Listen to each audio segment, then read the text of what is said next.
એ તો શ્રદ્ધાની ગાંઠને મજબૂત કરતા ચાલે છે.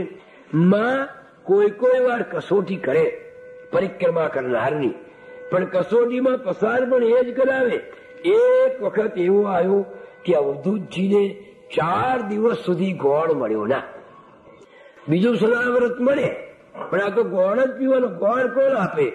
અવધૂતજીના શરીર પર એકદમ શ્રમ વ્યાપી ગયું, અશક્તિ આવી ગઈ અને ભૂખે ચડે ચક્કર, તો એ અવધૂત દુઃખની પરવા કર્યા વગર હર નર્મદે નર્મદે હરનું કરતા ગાન આગળ વધતા જાય પણ થઈ ગયા બેભાન. 4 દિવસ સુધી મળ્યું નહીં. ચાલવાનું દરરોજના 70-80 ગાઉ ચાલે. કેમ કરીને ટકાઈ ખાધા વિના, એટલે ચક્કર આવ્યા.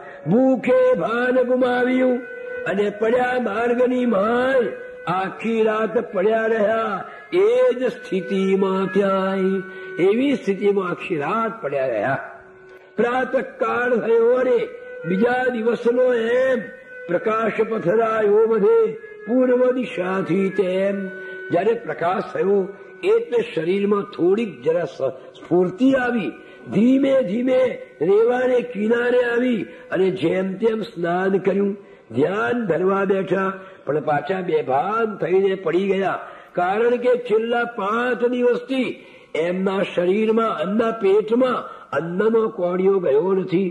ભાન આવ્યું છતાં ત્યાં જ પડ્યા રહ્યા. માં નર્મદા પોતાના ભક્તનું આ દુઃખ કેમ જોઈ શકે? એટલે માં નર્મદાએ સામે કિનારે એક ગામ હતું. એ ગામમાં એક ગ્રસ્ત હતો. એને રાત્રે સ્વપ્ન આપ્યું કે જો સામે કિનારે એક પરિક્રમાવાસી બ્રહ્મચારી પડ્યો છે, એ માત્ર ગોળનું પાણી જ પીએ છે, તો સવારમાં જઈને એને ગોળ આપી આવ. પેલો તો મળસ્કે ઉઠ્યો અને ગોળને એક મોટો રવો જ ખરીદી લીધો આખો, અને નાવડીમાં લઈને સામે કિનારે આવ્યો અને શોધવા લાગ્યો. પેલા બ્રહ્મચારીને પડેલા જોયા અને પૂછવા લાગ્યો કે ગોળ ખાવ છો એ મારા તમે? હું એ શોધી રહ્યો છું કાલનો. એટલે કહું કે હા ભાઈ હું છું, આ ગોળ મારો સ્વીકારો. અવધૂતજીને આશ્ચર્ય થયું કે ગોળ તમને કોણે મોકલાયો? અરે ભાઈ, ગઈ રાત્રે નર્મદા માતાએ મને સ્વપ્ન આપ્યું કે એક બ્રહ્મચારી પરિક્રમાવાસી ગોળના ભાવે બેભાન થઈને પડ્યો છે, એટલે તું એને ગોળ આપી આવ. એટલે હું આ ગોળ લઈને આવ્યો છું, માટે તમે સ્વીકાર કરો. અવધૂતજી માનો આનંદ પામીને માને નમસ્કાર કરવા લાગ્યા કે હે મા નર્મદા, તારા બાળકોની તું કેવી સંભાળ રાખે છે. નર્મદાને વંદીને પેલા ગ્રસ્તના મોટા પેલા ગોળનો રવો હતો એમાંથી પાસેર ગોળ કાઢ્યો, પાણી નર્મદાનું ઓગાડ્યું અને પી ગયા. ગોળનું પાણી પીતા એમનામાં સ્ફૂર્તિ આવી, જરા શક્તિ આવી. ધીમે થઈને ઉભા થયા અને ચાલવા લાગ્યા. પેલાએ કહ્યું કે બાપજી, આ ગોળ લઈ જાઓ, હું તો તમારે માટે લઈને આવ્યો છે.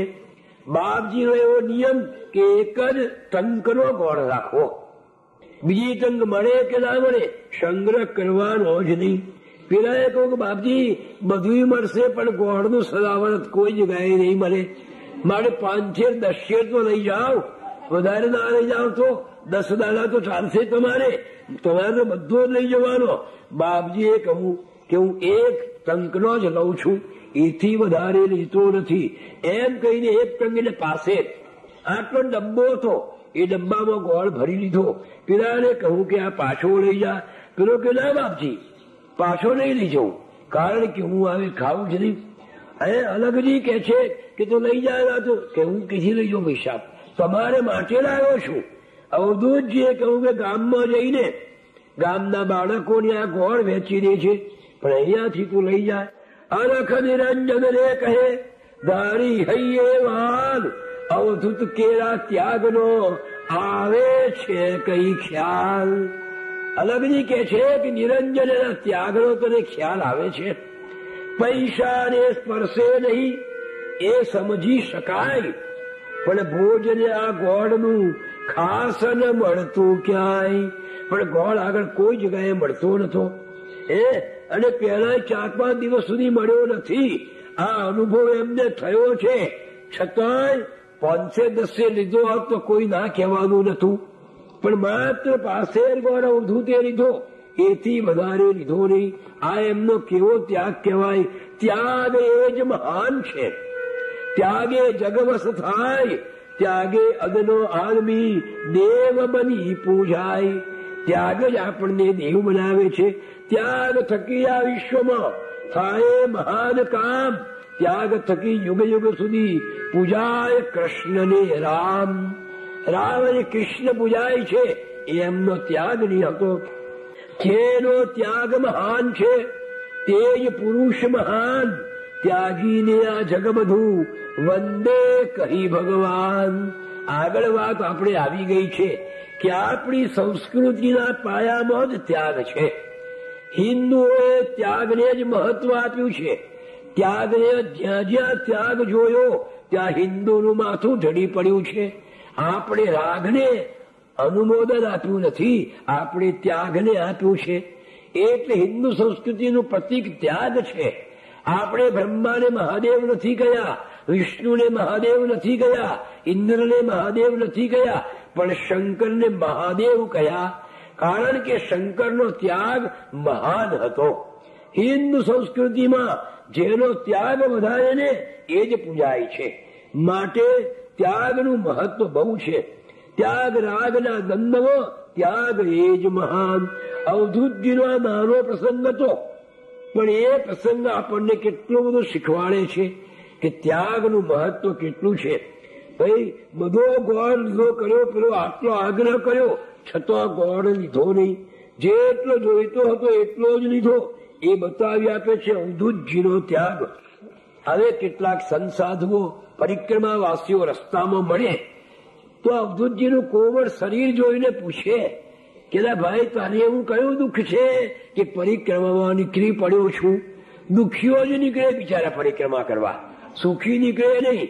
એટલે કે બાબા તમને એવું શું દુઃખ છે? કેટલા રૂપાળા ખાનદાન છો, આવું ભણ્યાના દેખાવ છો, તો તમે શા માટે એ કર્યું? બાપજીએ જે દિવસથી પરિક્રમા શરૂ કરી એ દિવસે નક્કી કર્યું હતું કે પરિક્રમા દરમિયાન કોઈ દિવસ સંસ્કૃત બોલવું નહીં કે અંગ્રેજી બોલવું નહીં. જો સંસ્કૃત ને અંગ્રેજીમાં વાત કરીએ તો લોકો આપણું સ્વાગત કરે, આપણને બાવો ભણેલો છે ભાઈ આપો એને, એમ કરીને પણ મને આપે. એટલે બાપજીએ નિર્ણય કરેલો કે પરિક્રમા દરમિયાન એક પણ શબ્દ અંગ્રેજીનો બોલવો નહીં, કે એક પણ શબ્દ સંસ્કૃત બોલવો નહીં. પોતે ભણેલો છે, પોતે વિદ્વાન છે એવી કોઈએ ખબર પડવા દેવાની નહીં. એટલે પણ છતાંય એ તો છૂપ્યો રહે. એટલે પેલા સંતો પૂછે છે કે ભાઈ કયા સુખને શોધવા વેઠો આવું દુઃખ? અમને સમજાતું નથી કે શું છે તમને દુઃખ. ભાઈ એવું શું દુઃખ છે કે તમે પરિક્રમા કરવા નીકળ્યા છો? શું એ પ્રશ્ન એ સાથીનો અવધૂત ધારી પ્રીત બોલ્યા સાંભળ ભાઈ તું મારી ન્યારી રીત. દુનિયા શોધે સુખને સુખ મેળવવા કાજ, ફરે બાવરી વિશ્વમાં પીટે ઢોલ પખવાજ. દુનિયા સુખ શોધે છે, હું શોધું છું દુઃખને. ભાઈ હું સુખને માટે પરિક્રમા નથી નીકળ્યો, પણ દુઃખ શોધવા માટે નીકળ્યો છું. દુઃખ મેળવવા માટે ફરું બાવરો જગ વિશે, પણ ક્યાંય ન પડતો ઘાટ. મને દુઃખ જ નથી મળતું. જેમ જેમ લોકો સુખને શોધે તેમ તેમ સુખ દૂર દૂર ભાગી રહેવું થઈને લોક વિમુખ. સુખને શોધતા સુખ આગળ નાસી જાય. હું પણ જેમ જેમ દુઃખને શોધવા કરું પ્રયાસ, તેમ તેમ દુઃખ મુજથી આગુ નાસે ખાસ. ભાઈ દુઃખ નથી મળતું મને. આવી વાત સાંભળીને પેલા સ્તબ્ધ થઈ જતા કે આ કોઈ જબરો પરિક્રમા છે. અવધૂતજી સમજાવે છે કે સુખ અને દુઃખ એ મનનું કારણ છે. એ મન દુઃખ કરાવે, મન સુખ કરાવે, માટે મનને જીત્યું છે. એને સગડે સુખ સુખને સુખદ છે, માટે મનને જીત્યું. ભાઈ આવી રીતે વાતો કરતા કરતા પરિક્રમાવાસીઓ સાથે હર નર્મદા કરતા અવધૂતજી આગળ વધી રહ્યા છે. એમની વિચક્ષણતા જોઈને, આ યુવાન સાધુને જોઈને કેટલાક સાધક અનુમાન કરવા લાગ્યા કે આ કોઈ બીજો માણસ તો નથી ને. એક દિવસ સ્નાન કરવા માટે અવધૂતજી સાધુઓ સાથે ગયા અને ગમ્મત કરતા હતા. એક સાધુએ પૂછ્યું, એ લંગોટીનો મંત્ર આવડે છે? લંગોટીનો મંત્ર બોલ્યા પછી સ્નાન કરવાનું હોય કેવું છે? કે હા. ત્યારે બોલો, લંગોટીનો મંત્ર મને આવડે છે. બોલો કઈ ભાષામાં બોલું? તમારે જે ભાષામાં કહો એ ભાષામાં બોલું. પેલા એ કહ્યું કે ભાઈ ખડી ભાષામાં, એટલે હિન્દીમાં સુનાવ. એટલે બાપજીએ ગમ્મત કરી કે લોભ કી લંગોટી અને લાલચ કા ધાગા, દુનિયા ઠગત ફિરે લીએ બેરાગા. જો ભાઈ લોભની લંગોટી છે અને લાલચના ધાગા કરીને આ વિરાગીઓ જગતને ઠગી રહ્યા છે. આવો મંત્ર સાંભળીને પેલા પૂછનારા તો બિચારા અવાક થઈ જતા હતા. બોલો હવે ચીપિયાનો મંત્ર સાંભળવો છે, કમંડલનો સાંભળવો છે, દંડનો સાંભળવો છે કે ના ભાઈ ના, હવે અમારે કઈ સાંભળવો નથી. આમ પરિક્રમામાં અનેક રીતે ગમ્મત કરતા કરતા અવધૂતજી આગળ વધી ગયા છે. કોઈનો સાથ લેતા નથી. એ તો થોડીક વાર સાથ રાખે અને પાછા આગળ ચાલ્યા જાય. ચાલે ઉઠરે પુરિયાનંદનું હૃદ સાગરની માય, ઉભરાતી છોડો હા બ્રહ્માંડ હેન સમાય. આવે શોઆનંદના ચાલે ઝડપી ચાલ, 60 ગાઉ દિવસમાં ચાલે ના રહે ખ્યાલ. એક દિવસમાં 60 ગૌ ચાલે. જુવાનીનું જોમને બ્રહ્મચર્ય પ્રતાપ, પ્રભુ મિલનની ધૂન પછી બાકી શું રહે બાપ. અલગજી કે છે કે પિયા મિલનની જેને ધૂન લાગી છે એને એક જ લક્ષ્ય હોય, રેવા માનો કાઠડો જાણે નંદનવન, પાંગરતી પ્રકૃતિ હતી કરે પ્રફુલ્લિત મન. આવું સૌંદર્ય જોતા જોતા અવધૂતજી ઓમ ઓમ ઓમ ઓમ નો નાદ કરતા ચાલ્યા જાય છે. ઓમ એટલે પ્રણવની ઉપાસના. ઓમ શબ્દમાં 3 શબ્દો આવેલા છે, અ, ઉ અને મ. ઓમ દરેક ધર્મે સ્વીકાર્યો છે. અલિફ એ પણ ઓમનું જ એક સ્વરૂપ છે.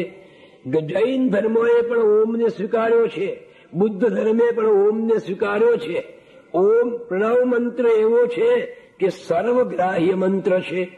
એ જયારે આપણે ઓમનો ઉચ્ચાર કરીએ ને ઓમ, તે વખતે આંતરડામાં સ્પંદન થાય છે અને એ સ્પંદન થવાથી જે નકામી જે હોય નીકળી જઈને એકદમ પાચન શક્તિ વધે છે, ભૂખ લાગે છે અને એ અન્નનું સુંદર લોહી બની જાય છે. માટે પ્રણવ મંત્રનો ખૂબ જાપ કરવો. પણ કેવી રીતે કરવો? એક નાનકડું ભજન તમારે ઝીલવાનું અને ઓમ કેવી રીતે બોલવાનો છે એ એમોએ આપણને બતાવ્યું છે. પ્યારા પ્રેમથી બોલાવું, બોલો ઓમ ઓમ ઓમ.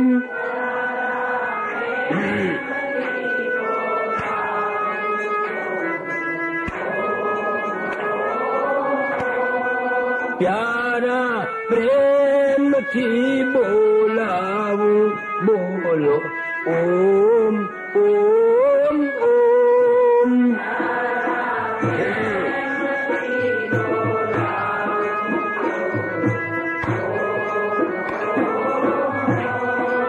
અને નાભીથી ઉઠાવો,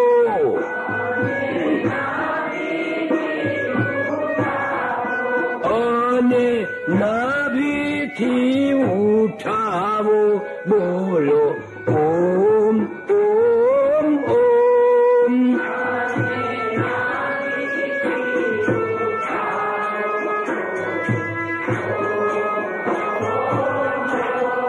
પ્યારા પ્રેમથી બોલાવું, બોલો ઓમ ઓમ ઓમ.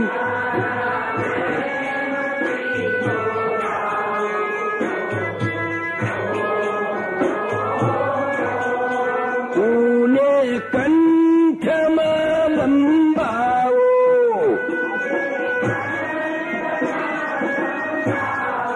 ઊને કંઠમાં લંબાવો,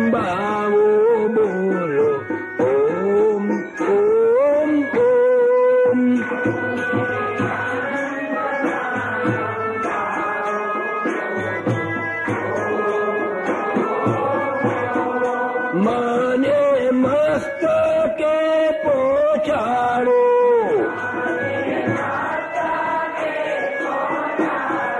માને મસ્તકે પહોંચાડો, બોલો ઓમ ઓમ ઓમ.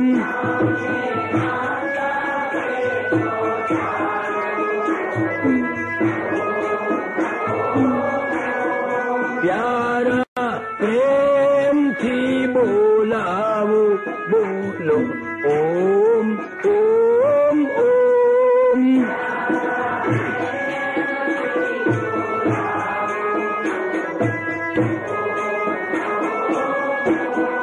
આને નાભીથી ઉઠાવો,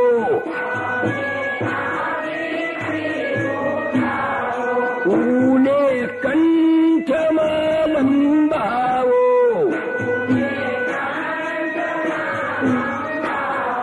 માને મસ્તકે પહોંચાડો, બોલો ઓમ ઓમ ઓમ.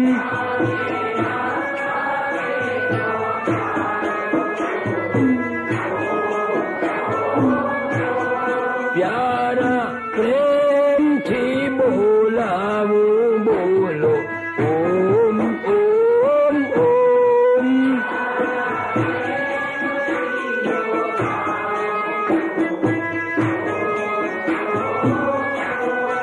અવધૂતજી ઓમ ઓમ ઓમ નું રટન કરતા ચાલ્યા જાય છે. એ 3 અક્ષરો છે અને નાભીથી ઉઠાવવાનો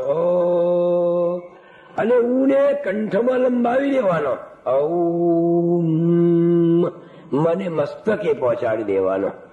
આ રીતે જો ઓમનો ઉચ્ચાર થાય તો એ ઉચ્ચારથી આંતરડામાં સ્પંદન થાય છે. એટલે ખોરાક પચી જાય, ગેસ વગેરે નાશ પામી જાય, અન્ન પચે, લોહી થાય અન્નનું. આટલા માટે સંતોએ ઓમની ઉપાસના કરી છે. એ જેનું શરીર સારું ના હોય ઉપાસના શું કરે? એટલે શરીર માધ્યમ ખલુ ધર્મ સાધનમ. એટલે સંતોને શરીરને સુંદર બનાવવા માટે, શરીરને સશક્ત બનાવવા માટે સંતો ઓમના જાપ જપતા. સ્વામી રામના આશ્રમમાં તો દાળ જોઈતો ઓમ, ભાત જોઈતો હોય તો ઓમ, બસ ઓમ જ બોલવાનું.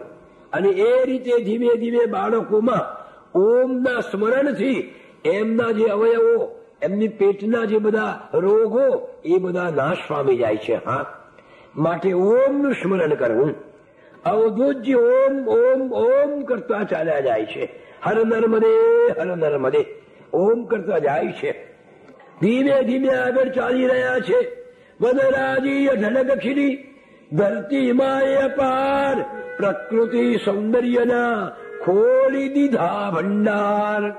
આંખ જોઈએ સૌંદર્ય જોવાની, નયન ભરી ભરી માનતા પ્રકૃતિનો આહ્લાદ અવધૂત ચાલ્યા જાય છે. કરતા ઓમ ઓમ નાદ, એવો નાદ કરતા ચાલ્યા જાય છે. આમ ચાલતા ચાલતા 2 માર્ગ આવ્યા. હવે ક્યાં જવું? ક્ષણભર વિચાર કર્યો અને પછી પોતે કયો માર્ગ પકડવો, અને જેમ પછી તરત જ એમને ડાબી બાજુએ ચાલવા મળ્યું. અવધૂતજી ભૂલા પડી ગયા હતા. જેમ જેમ આગળ ચાલતા ગયા તેમ તેમ ઝાડી અને અનંત આવવા લાગી. વગડો આવ્યો, માર્ગ બંધ થઈ ગયો હતો. સાંજના સમયે ઝાડીનો અંધકાર વન્ય પશુની ત્રાણથી લાગે બહુ ભયંકર. માનવ વસ્તી ના મળે, નિર્જન ભયકર વન, કોટાળી કંથારના છાયા ઝૂડ સગન. સોજો માર્ગ જડે નહીં, આવ્યું ઘોર અરણ્ય, હિંસક પશુઓ ત્રાણથી ગરજાવે છે વન. અવધૂતજીએ જાણ્યું કે ભાઈ આપણે ભૂલા પડ્યા, ચાલો હવે અહીંયા જ મુકામ કરી દો. રાત પડી ગઈ છે, રસ્તો જડતો નથી, અંધારામાં ક્યાં જવું? એ ત્યાં જગ્યાએ જ કામળો પાથરીને આરામ કરો આવે. અવધૂત જ્યાં મુકામ કરવા જાય છે, નિરંજનને આશ્ચર્ય થયું કે સારું સ્થળની જંગલમાં, કે ભાઈ એને બીક શાની? જે બધામાં પ્રભુને જોતો હોય એને કોણ મારું ને કોણ પીનું, એટલે જે જળ ચેતનમાં એને જુએ એને ભગવાન બધે જ દેખાય છે. એને આ દુશ્મન નથી, જેને એ એકત્વમ અનુપશ્યની, એ બધામાં એકને જ જુએ છે. એને આ મારો દુશ્મન છે, આ મારો મિત્ર છે એવો વિચાર ના આવે. સ્વામી રામ એક બહુ મજાનું દ્રષ્ટાંત આપે છે. A dog in a glass house. એક આયણાના ઘરમાં એક કૂતરો બેસી જાય છે. એક ઓરડો હતો ને, એ ઓરડાની દિવાલોમાં ચારે બાજુએ આયણા ચોંટાડી દીધેલા, મોટા મોટા કાચ, સરસ આયણાના, દર્પણના. મુડે ચૂકે કૂતરો એમાં બેસી ગયો. એટલે કૂતરાએ જોયું તો ચારે બાજુએ સેંકડો કૂતરા દેખાયા. ઓ મારા બાપ, આટલા બધા કૂતરા! પેલો ભસ્યો ને પેલા બધા કૂતરા ભસ્યા. પેલો કૂતરો એવો ગભરાયો કે આટલા બધા કૂતરા મને મારી નાખશે, એટલે આમ દાવ મારવા જાય ને તેમ દાવ મારવા જાય, આને માથું મારે ઓ આમ મને મારી નાખશે. એવો ગભરાયો, ભા ભા ભા ચારે બાજુ કૂદવા લાગ્યો. આપણને હસવું લાગે કે મૂર્ખા, તું જેને બચકું ભરવા જાય છે, જેને ભેટી મારવા અથવા માથું મારવા જાય છે, જેને કરડવા જાય છે, એ બીજું કોઈ નથી પણ તારું જ પ્રતિબિંબ છે. તારા જ પ્રતિબિંબને તું આપણે કૂતરાને હસીએ છીએ કે મૂર્ખાને ભોન નથી, કાંઈ એનું જ પ્રતિબિંબ છે અને એને જ કરડવા જાય છે. તેમ પ્રાણી માત્ર એક જ આત્માના પ્રતિબિંબો છે. બધામાં એક જ આત્મા વસેલો છે. પછી આ મિત્ર કોણ ને દુશ્મન કોણ? પેલા કૂતરો આ ગદાર હતો, એને ખબર નથી કે હું જેની સામે બચકું ભરવા જાઉં છું, હું જેની સામે ભસી રહ્યો છું, એ મારું જ સ્વરૂપ છે. પછી કોની સામે ભસવાનું? એક વખત જો આવી પ્રતીતિ થઈ જાય તો પછી એને કઈ વાંધો નહીં. એટલે પછી અવધૂતને ક્યાંથી લાગે ભાઈ? જળ ચેતન લાગે બધું, સર્વત્ર પ્રભુમય. એને બધું જ ભગવાનમય દેખાય. એટલે બીક ક્યાંથી રહે? એટલે ઘોર અરણ્યમાં અવધૂતજીએ રહેવામાં મુકામ કરવાનું નક્કી કર્યું, પણ ભગવાનને ગમ્યું ના. એટલે જાણે કે ધરતીમાંથી ફૂટ્યો હોય એવો એક આદમી એમની સામે આવીને ઉભો રહ્યો. કેવો તો કઠિયારો હતો, માથે ફાડી ઉફાટલું અને તૂટતી ધોકી છેક, કાસ્ટ કાપવા હાથમાં દરિયો કુહાડો એક. ફાટલું ધોત્યું, માથે ફાડ્યું ફાટલું, હાથમાં કુહાડો. સીધો આવીને ઉભો અવધૂતજીની પાસ, દિવ્ય ચમકતા નેત્રને કરતો મધુરું હાસ્ય. ભગવાન ગમે તે સ્વરૂપમાં આવે પણ એની આંખોની ચમક, એની શુદ્ધતાની, એની સરળતાની, એની દિવ્યતાની આપણને પ્રતીતિ કરાવીને, ખાતરી આપીને. એક બહુ મોટા સંત આવ્યા હતા. બાપજીને મેં વાત કરી કે આ સંત આવવાના છે. મને કે તું જજે, જોજે જરા. એ સંતને જોયા, બહુ સુંદર શરીર, પહેલવાન જેવું. મેં આવીને બાપજીને વાત કરી, બાપજી શરીર બહુ સરસ છે, એ પહેલવાન જેવું. એમ એની આંખો જોઈ? બાપજી આંખો તો કાળો કુડાળો હતો અને સાવ ઝીણી. બસ તારે સંતની પરખ એની આંખ ઉપરથી થાય. શરીર તો પહેલવાનોનું બહુ જાડું હોય, એ કસરતને મળીલા ખાઈને. માટે શરીર નહીં જોવાનું, સંતની પરીક્ષા એની આંખ ઉપરથી કરવાની. તે દિવસે બાપજીએ મને કહ્યું, મેં કોઈ આવવાના છે વડોદરામ બાપજી, કે તું જજે તો ખરો અને જોજે જરા.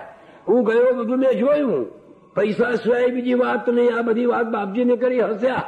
પછી મેં એક બાપજી શરીર બહુ સુંદર છે એમનું, એ પહેલવાન જેવું, લાલ ટગોરા જેવું. શરીર નહીં જોવાનું, આંખ જોઈ.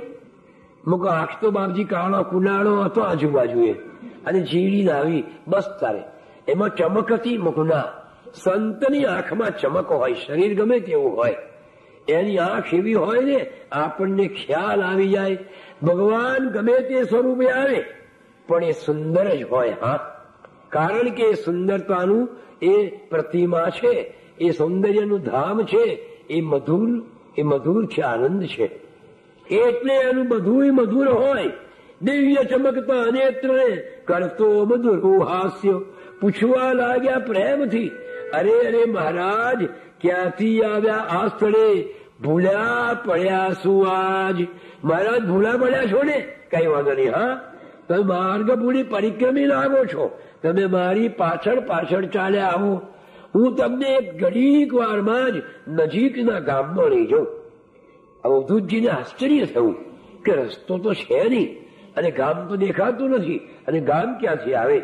જરૂર આ ભગવાને જ કોઈ દૂત મોકલ્યો છે, માટે એની પાછળ આવે. ચાલો. અવધૂતજી ચાલવા લાગ્યા. વાત કરવાની ઈચ્છા થઈને પૂછ્યું કે તમે કોણ છો? હું કઠિયારો છું, આ નજીકના ગામમાં રહું છું. મારે અફીણની બહુ ટેવ પડેલી છે, એટલે તમને જે ગામમાં મૂકવા આવું છું ને એ ગામમાં અફીણની દુકાન છે, એટલે અફીણ લેવા આવું છું, માટે મારી પાછળ પાછળ ચાલો આવ્યો. કઠિયારો ખડખડ હસી લેકો કરીને આવું બોલ્યો, અને હજુ તો આટલી વાત પૂરી થઈ પણ નથી કે અને ત્યાં તો બંને આવી પહોંચ્યા ગામની પાદરમાં. એક ગામ જ આવી ગયું, એ ભાગોળમાં આવી ગયા.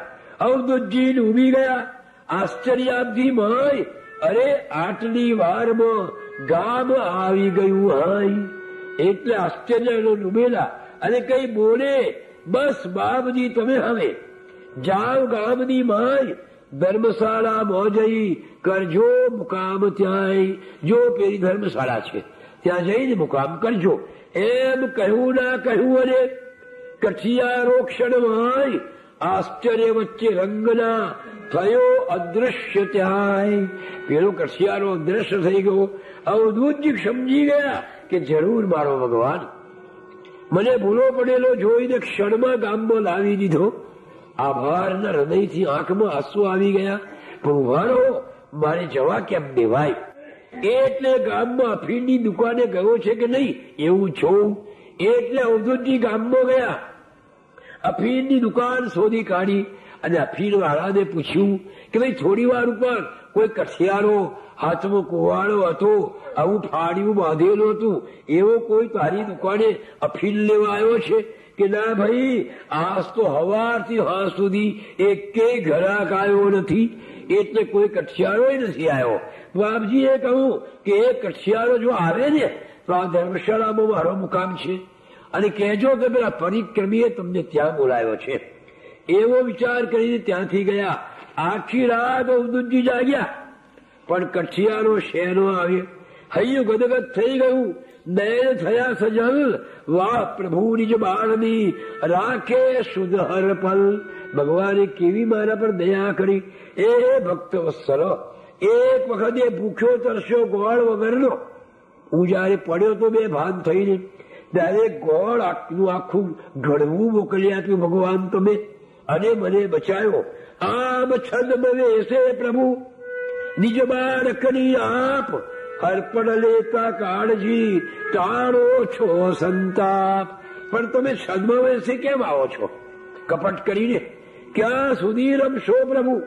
સંતા કુકડી આમ નિજ બાળકની સાત કહો કહો અભિરામ. ભગવાન ક્યાં સુધી સંતા કુકડી લંબી છે? આવે તો મને દર્શન આપો. ભીની આંખ થઈ ગઈ અવધૂતજી.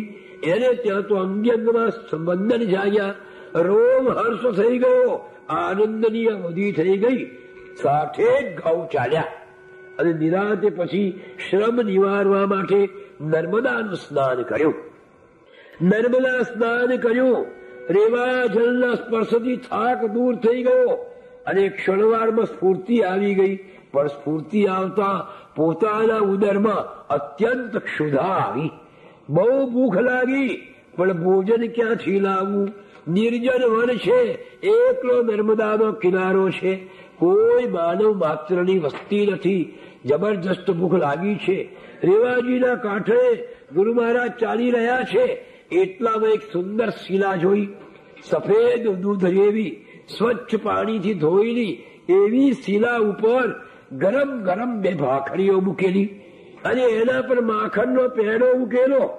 અવધૂતજીને કેટલી બધી ભૂખ લાગી હતી. એમને ઈચ્છા થઈ કે ખાઈ લઉં. ભૂખ હતી સે પેટમાં અને સામે મધુર ભોજન. કહે શિષ્ય એ જોઈને કોનું ચડે ના મન. એ આટલી બધી ભૂખ લાગી છે, અને સામે ભાખરી અને માખણ ગરમ ગરમ એવું ભોજન તૈયાર છે, છતાંય કોનું મન ચડે ના? ભૂખી સાપણ ભૂખ્યું પ્રાણી જગતમાં કરે ને શું પાપ, ભૂખી સાપણ ખાઈ જાય નિજ બચ્ચોને આપ. સાપણ જયારે બચ્ચાનો જન્મ આપે છે ત્યારે એકી વખતે 100 બચ્ચો જન્મે છે, પણ તે વખતે ભગવાન સાપણની પેટમાં એટલી ભૂખ લગાડે છે કે ભૂખમાં એ અંધ બની જાય છે, કશો વિચાર આવતો નથી અને પોતાના બચ્ચાને જ ખાઈ જાય છે. આમાંથી જે સરકી નાઠવું એ જ સાપ થાય. ભગવાને કેવી રચના કરી છે! જો 100 બચ્ચા ઉછરી જતો હોય તો આ સાપથી જગત બધું ભરાઈ જાય, એટલા બધા સાપ થઈ જાય. પણ જ્યાં સાપે એને બચ્ચો